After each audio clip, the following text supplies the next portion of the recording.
This is Audible.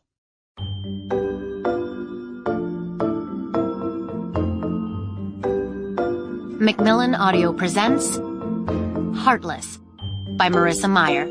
Read for you by Rebecca Soler.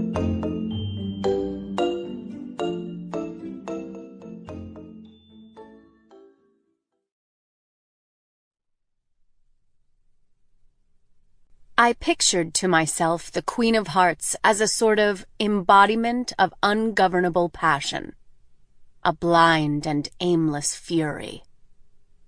Lewis Carroll. Chapter 1.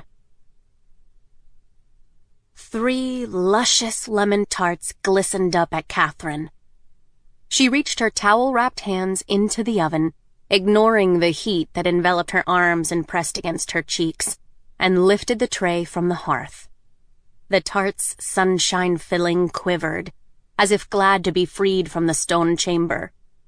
Kath held the tray with the same reverence one might reserve for the king's crown. She refused to take her eyes from the tarts as she padded across the kitchen floor until the tray's edge landed on the baker's table with a satisfying thump. The tarts trembled for a moment before falling still, flawless and gleaming. Setting the towels aside, she picked through the curled, sugared lemon peels laid out on parchment and arranged them like rose blossoms on the tarts, settling each strip into the still warm center. The aromas of sweet citrus and buttery, flaky crust curled beneath her nose. She stepped back to admire her work. The tarts had taken her all morning. 5 hours of weighing the butter and sugar and flour, of mixing and kneading and rolling the dough, of whisking and simmering and straining the egg yolks and lemon juice until they were thick and creamy in the color of buttercups. She had glazed the crust and crimped the edges like a lace doily. She had boiled and candied the delicate strips of lemon peel and ground sugar crystals into a fine powder for garnish.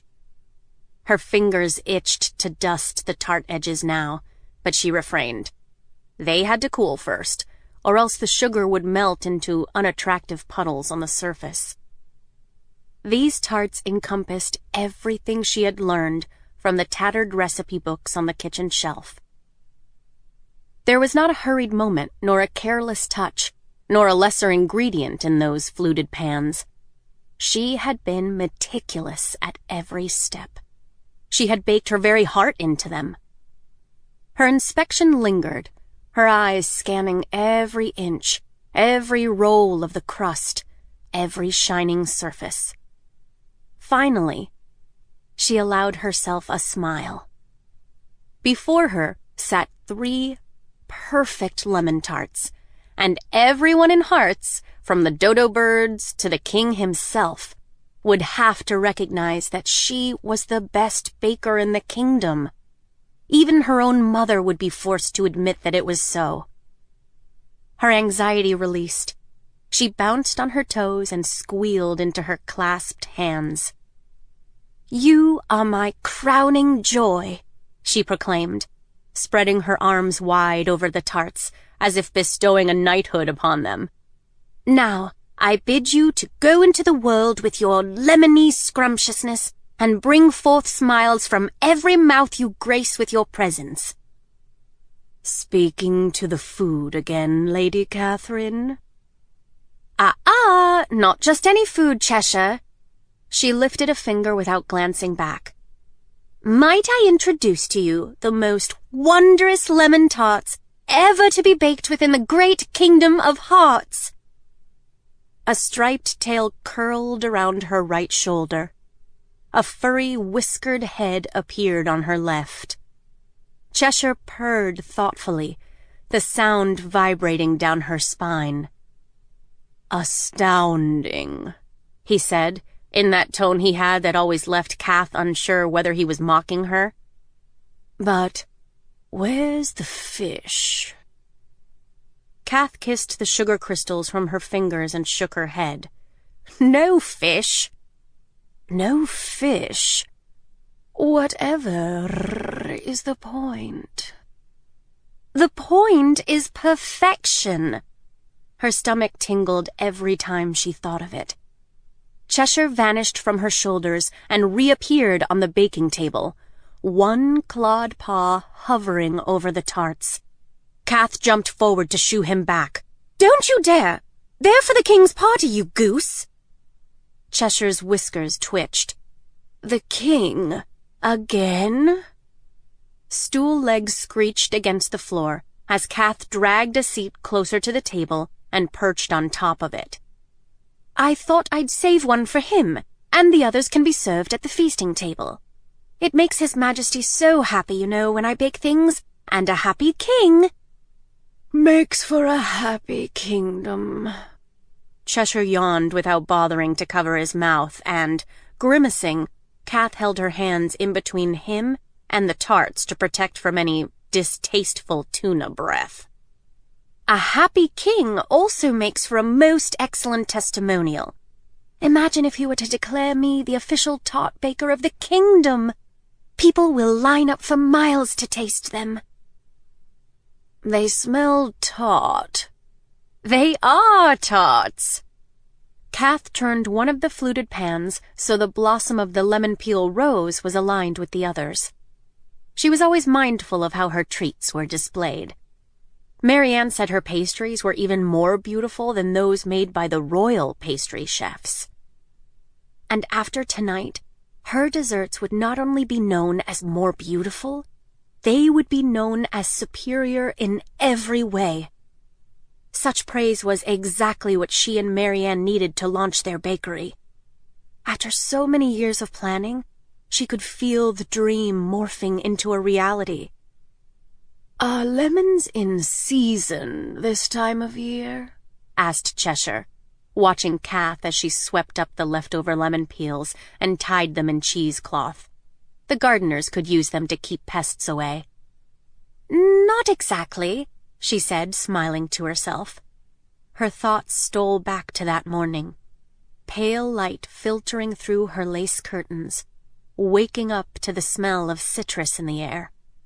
Part of her wanted to keep the memory tucked like a secret against her chest, but Cheshire would find out soon enough. A tree sprouting up in one's bedroom overnight was a difficult secret to keep.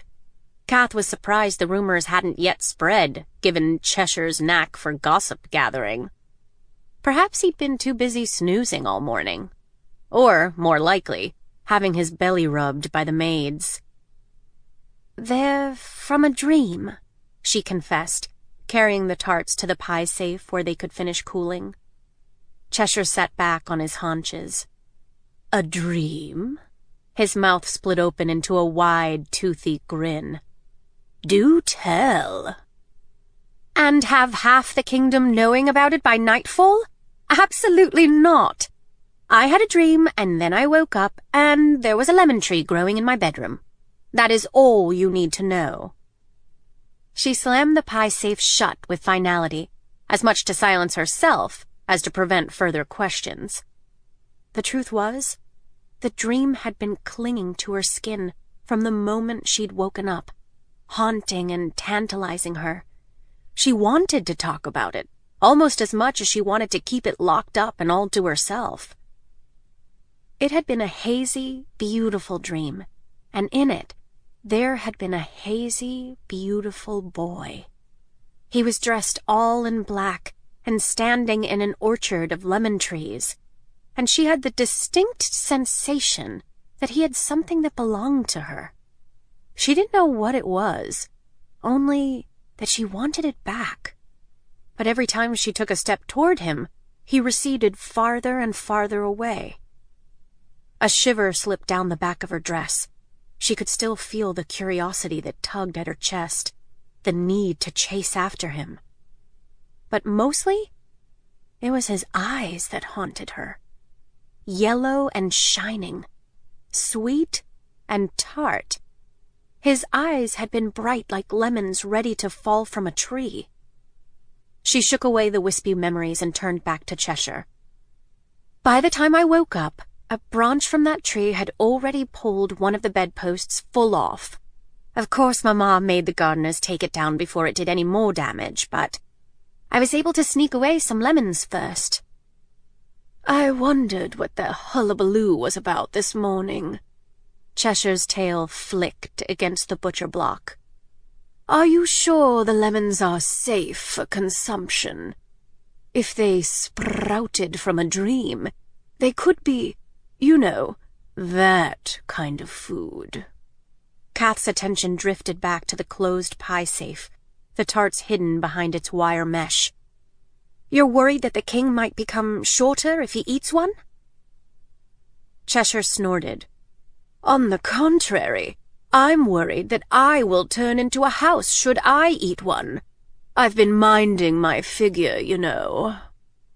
Giggling, Kath leaned over the table and scratched him beneath his chin. You're perfect no matter your size, Cheshire. But the lemons are safe. I bit one before I started baking. Her cheeks puckered at the sour memory. Cheshire had started to purr, already ignoring her. Kath cupped her chin with her free hand while Cheshire flopped deliriously onto one side, and her strokes moved down to his belly.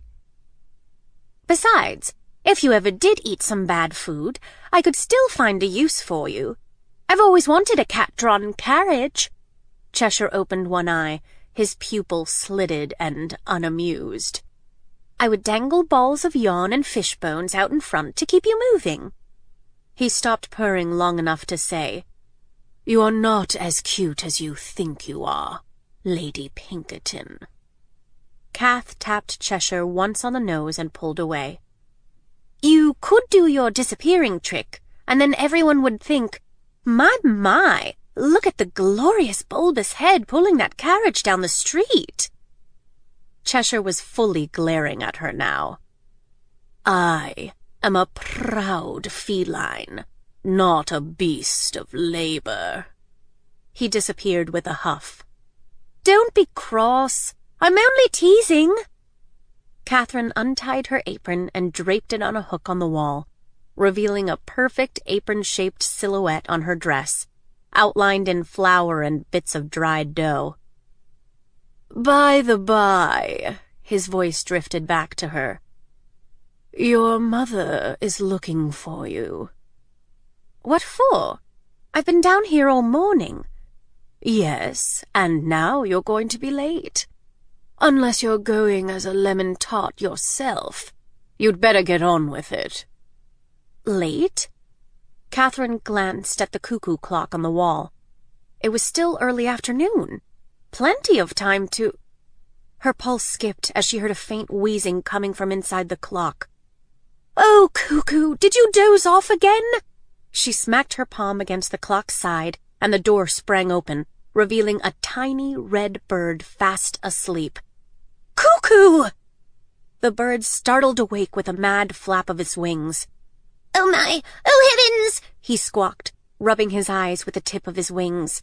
Oh, what time is it? Whatever are you asking me for, you doltish bird?